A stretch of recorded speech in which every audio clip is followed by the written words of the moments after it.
LinkedIn News. From the news team at LinkedIn, I'm Jessi Hempel, and this is Hello Monday. A lot of the most successful entrepreneurs are outliers. They think differently than the rest of us. They look at some mainstream idea, one that everyone else accepts as fact, just differently. Like Airbnb's founders who thought there might be a business in letting ordinary people rent out their spare bedrooms. That seemed wild. Well, today we're talking to someone whose entire career is driven by an outlandish idea. What if aging isn't something that has to happen? What if it's a disease, one that you can even reverse? James Peyer is a scientist by training who went into business. He's the founder of Cambrian, and I'm going to let him explain what that startup does. What I want you to focus on for this conversation is how James thinks. Like all of us, he sees plenty of problems in the world, and he can identify the systems that lead to them. But James is driven by his radical idea to look for new ways to address them. To start things off, we talk about how it is James first began to see aging as a problem. Here's James. I started down this path when I was right around 14. And so when I was an early teenager, my grandfather was diagnosed with cancer. And it was pretty clear he didn't have long to live. Yep. Were you close with him? Very close. Like I looked up to him. I would even say that at that point, as I had kind of been thinking about what a well-lived life meant, he was sort of the embodiment of that for me. He was just this really interesting and vibrant guy. And so when he got cancer in his 80s, I felt like there was something so horrible and unjust about that. And I had a whole bunch of conversations with him over the year and a half or so as he got sicker and sicker. And I came out of that experience with this feeling that every single person that I knew, that I had ever met, had this explosive vest that was strapped to our chest at the time we were born, right? And that vest might have a timer of, a few months like my granddad's was, or it might be 80 years. But once I had that vision in my head of like, we're wearing an explosive vest, I couldn't think of anything else to do with my life than try to do something about the timer on that vest. Well, I think that the experience that you had being driven by one big idea is a bit of an unusual experience. Many people don't come to their careers as lucky as having an internal drive around the purpose that they feel that they have. But also, there are a lot of people for whom a sense of purpose around a big idea does exist. And then you have to sort of get out into the world and figure out how to make good on it. And that's not nearly as simple. So I'm curious, I would love to hear a little bit about how you came into your young adulthood and the types of jobs and careers you were drawn to as you explored this idea. Where I started with, because of my granddad's experience, was actually with cancer. And I just started reading everything that I could about cancer and how it happens and how you could treat it. And what oncologists were saying was that the goal of cancer therapy should be to keep people alive long enough for them to die of something else. And when I read that, it actually kind of like shattered me. Like I felt repulsed by this idea that victory was having that person die of something else. Then I just said, okay, what can I do to be the most impactful working in this field? And so started training in science. I studied immunology, then cancer biology, then stem cell biology, got a PhD, and all the way I was on the path to say, okay, well, I'm going to be a professor and a researcher so that I could make breakthroughs and try to invent some new potential drug in this space that could slow down people's rate of aging. And as I was working in academia, what I saw is that my colleagues around the world started to make these breakthroughs. And we started to move from worms into mice, right? And by the time that I was finishing my PhD, we had gone from, depending on what level of criteria, 0 or 1 drugs that worked at extending lifespan in mice to close to 50. And so my assumption was, when I started my scientific career, that those 50 things should now be making the next jump from mice to humans, but they just weren't. Wait, let's stop and unpack that a second. You work as a career scientist and you make these breakthroughs in the lab and you see the potential for those breakthroughs to travel from mice on, and then you hit a wall. Why the Yeah. wall? So I started asking my colleagues, initially scientists, Right. because I didn't know anything about the business world. I didn't know what a venture capitalist was, who were the people who were really making these decisions. But as I talked to a number of scientists that had made, in my view, fundamental breakthroughs in this space, what kept coming back to me is like, oh yeah, well, we talked to some of the money guys, and they said it takes hundreds of millions of dollars to go from a breakthrough in a mouse to a marketed drug that passes phase 1, then phase 2, then phase 3 of clinical trials, and you can't run a clinical trial for aging. So all of these breakthroughs that have been made in the study of aging can't be commercialized because you can't run a clinical trial for them. Okay, that's super interesting. I'm just even trying to think about what that could look like. Of course, you can't run a clinical trial for aging. Right. And so I started thinking about it, and it does make good sense, right? If you take an experimental drug and I take a placebo, how long do we have to wait to see if this drug slows down aging? It could be decades, Right. right? And that's way too long to build a business case around these drugs. Right. And so sort of the thing that I came to when talking to these folks, I just thought of them as like the money people in this world were missing, right? The VCs, the pharma companies that weren't doing this. And that was that if you had a drug that extended healthy lifespan, what that drug was really doing was that it was preventing the diseases of aging, right? It was a drug that was preventing a mouse from getting cancer, neurodegeneration, heart conditions, et cetera. And if you were affecting something in the fundamental biology of an animal that could prevent all of these diseases at one time, there had to be at least a couple of diseases where the specific thing that was being affected by that drug was way out of whack, and that these drugs could be treatments as well. They just hadn't been tested first as treatments. Like when you develop a cancer drug, you're testing it to see if it can kill cancer cells. Right. But what we had here was a whole bunch of prevention drugs Right. that might also be able to kill cancer cells or help with arthritis Right. or help with some other disease, but we just hadn't tested them for that yet. And there was some emerging evidence that as scientists started asking these questions of other diseases, that they kept finding success after success by targeting these fundamental drivers of aging. And so that allowed me to put together this idea of, hey, maybe there's something that the VC world is missing, and we could help create this framework that could allow us to take these discoveries and use them for existing diseases today and prevention kind of trials for aging tomorrow. And that was sort of the jump to my business career. So sort of like a longevity backdoor. Yeah, I've described it as like a Trojan horse before. So the James who completed the PhD work and toward the end of the PhD work put this all together, at that point, I would assume that your closest colleagues in confidence were perhaps academics. And introducing this idea probably was fairly different. What happened for you next in your career? At that point, I knew I needed to learn a little bit about the drug development world to see how the strings were pulled on determining whether to invest or not into one of these, tens or hundreds of millions of dollars drug development projects. And so I spent a short time working as a consultant for the big pharma companies, where I would basically help them figure out if they wanted to acquire an aspiring drug that had maybe passed mouse trials or maybe was just starting in human trials. And what I learned were two things. Number one, those drugs were worth a lot. On average, right, a discovery in mice that was starting to generate good data in humans was worth like $500 million. And number two, the types of science that these drugs were affecting, the types of molecular mechanisms we call them, were not that different than the world that I had been studying in the aging biology world. And so spending a little bit of time doing this for pharma companies, I was able to say, oh, hey, maybe there's a way that I can do this in the aging field. And I pulled together this idea for a venture fund that could build companies from breakthroughs that happened in the aging field, in this longevity field.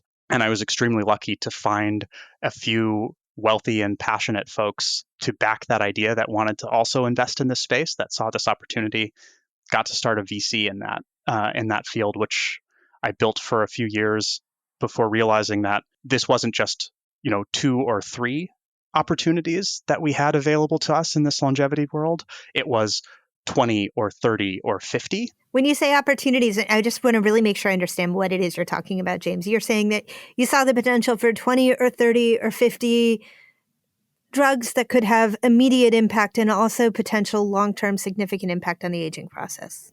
That's exactly right.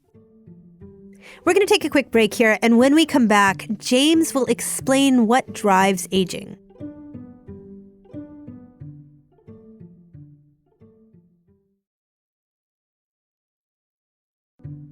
And we're back.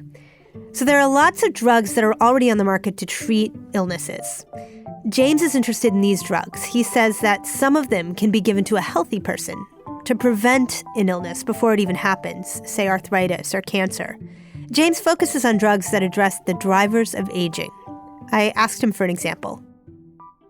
One example that I think a lot of people know is the shortening of the telomeres as we age, right? So within each of our cells, we have all of our chromosomes, which are linear strands of DNA.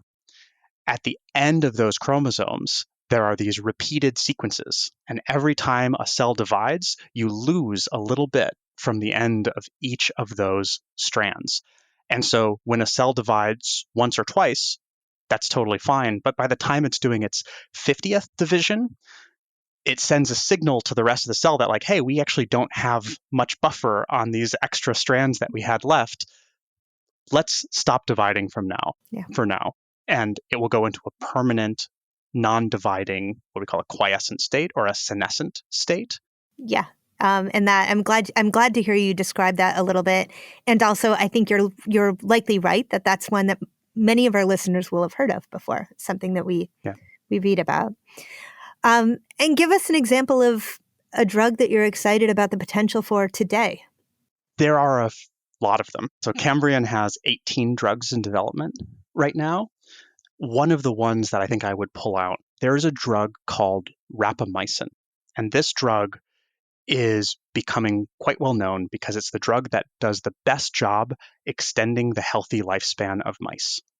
So you give it to mice and it extends lifespan by up to 20%, right? So if that worked 1-to-1 in humans, right, that would be like 15 years of extra healthy life for a human. Wow. We don't think it's going to work plus 15 years in humans, but that's sort of the equivalence rate that we're talking about. And then Rapamycin also happens to be an already FDA-approved drug. So it was approved in the late 90s. And so there's been a lot of speculation around, oh, hey, could this be an already approved longevity drug? But the problem with Rapamycin is that the thing it was approved for was to immunosuppress patients that are getting kidney transplantations. And it turns out that its immunosuppressive effects are actually a side effect of what the actual drug is doing, which is to help with all of these aging processes. And so a number of scientists have been working for years and years to try to ask the question, could we create a drug like Rapamycin that has all of the benefits for aging, but not this immunosuppression downside? Right. The downside that is actually the upside that got it approved by the FDA. Exactly. And so a group at Novartis helped crack this code. Novartis, the big Swiss pharmaceutical giant, they cracked this code about a year ago and created a drug that did this, but didn't quite know exactly what they wanted to do with it. Is that because now, if it is in fact understood as a longevity drug, there's no way to create a clinical trial to test it? It's less that there is not a path forward, and more the path forward is quite new. The interesting problem with Rapamycin is a paradox of choice, that this drug has now been shown to help some disease or another in more than 2,000 different trials. And it seems to be beneficial to almost every condition known to man. And so the question is, if you're a pharma company, is what do you start with? Yeah.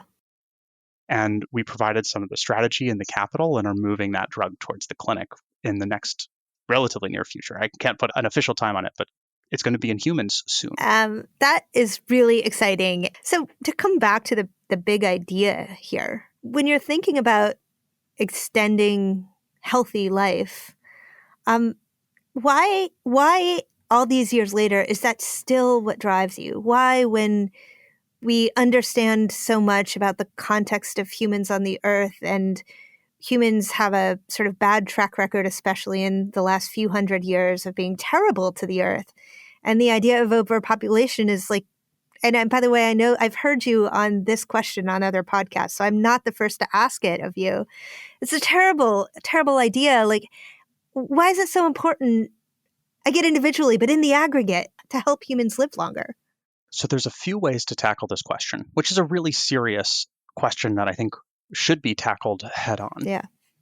There are three ways I think about it, and we can just punch through these three relatively quickly. The first is to just acknowledge that we have to be better to the planet from a climate perspective, from how we extract and use resources.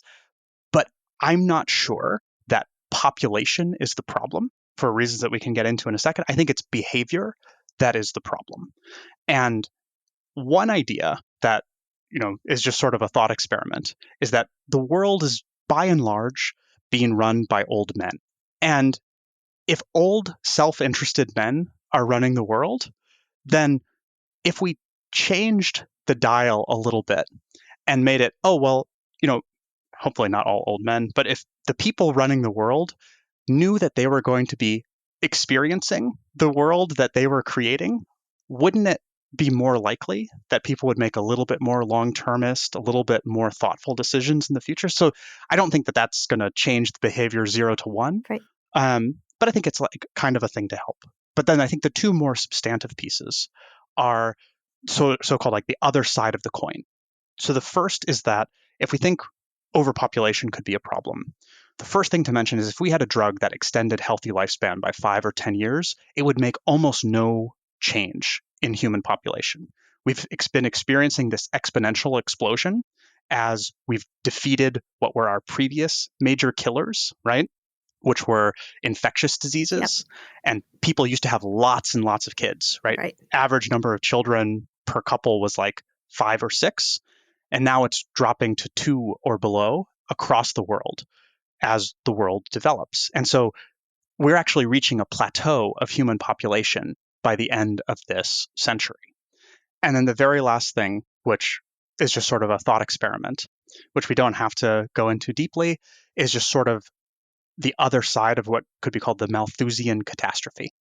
This whole idea of overpopulation is going to destroy the world. It actually started in the 1700s with the foundation of demography from a guy, Thomas Malthus, who said, oh my God, someday there are going to be 1 billion people in the world. There's no way that we can farm enough land to support 1 billion people. And he did all of the calculations and laid them all out in this book. And it turns out his calculations were all very sound, and he was completely right, if not for this little thing that happened called the Industrial Revolution that made land way more productive and increased the carrying capacity of the world by a lot. And the reason that I want to bring this up as a thought experiment is that he was so serious about his prognostication and his assuredness of the future that he made a recommendation in his book, which was mass genocide and sterilizations to prevent the world from becoming overpopulated. And so when we talk about, oh, hey, if we build a drug that can, or a series of drugs that can prevent people from getting cancer and Alzheimer's disease and arthritis and all of these things, by even making an argument, oh, hey, we should be worried about overpopulation, by saying we're so sure that we can't handle more people in this world, that we want to doom everyone we know, we better be pretty damn sure that we can't put more people on this planet before we say we shouldn't even investigate these ways of reducing human suffering. Yeah. So that's a long way of saying it, something I feel really passionate about. It actually is making me think of, we had a guest on the show recently, and a beautiful thinker, a woman named Rachel Botsman, who we were talking about the impact of unintended consequences. And we were talking specifically and narrowly about the entrepreneurs coming out of Silicon Valley in the middle of the early aughts. What degree should we lean on entrepreneurs to better understand the consequences of the things they're inventing versus trusting that the future versions of ourselves will be able to continue the process of inventing? I'm just sort of curious what you think about that. So it's interesting. I'm, in general, opposed to what I think of as like the hero myth of the entrepreneur, which is sort of at its height in the world that we're living in right now. I don't have a lot of faith in saying, oh, well, this individual is the only person that can move society forward in this way. I think that ideas whose time has come are the things that move culture and society forward. Only to say that the notion that we could use medicine to delay or help people suffering from the biggest killers of humanity feels like a fundamentally motivating concept for humankind. And if, Salk didn't contribute to the polio vaccine, someone else would have. Vaccines and antibiotics were going to happen because infectious diseases were our biggest killers 100 years ago. Yeah. This notion of preventing the chronic diseases of aging is one that's going to happen because these are the things that kill 2/3 of all people today worldwide. And I am far from the only person talking about this. This idea that we could use our exploding to help prevent a person from becoming a patient, I think that's just an idea whose time is going to come. And the question for me is, can we make that day happen as soon as possible? When I get up in the morning, I think about, okay, can I put my effort forward today to bring that thing that's going to happen a few minutes closer in time? And if I can bring that a few minutes closer in time than what it was otherwise been, that's a really damn good day. That was James Peyer. This week on Office Hours, we're going to talk about unorthodox ideas. What's something you believe in that other people don't? Why do you think this way? Join me and our producer, Sarah Storm, this Wednesday afternoon for Office Hours. Bring your coffee because we'll have ours, and we'll talk it all through. You can find us live at 3 p.m. Eastern on the LinkedIn news page, or email us for a link at hellomonday@linkedin.com. Hello Monday is a production of LinkedIn. Sarah Storm is our producer. Joe DeGiorgi mixed our show. Florencia Iriondo is head of original audio and video. Dave Pond is head of news production. Michaela Greer and Victoria Taylor will live forever. We hope. Our music was composed just for us by the mysterious Breakmaster Cylinder. Dan Roth is the editor-in-chief of LinkedIn. I'm Jessi Hempel. See you next Monday. Thanks for listening.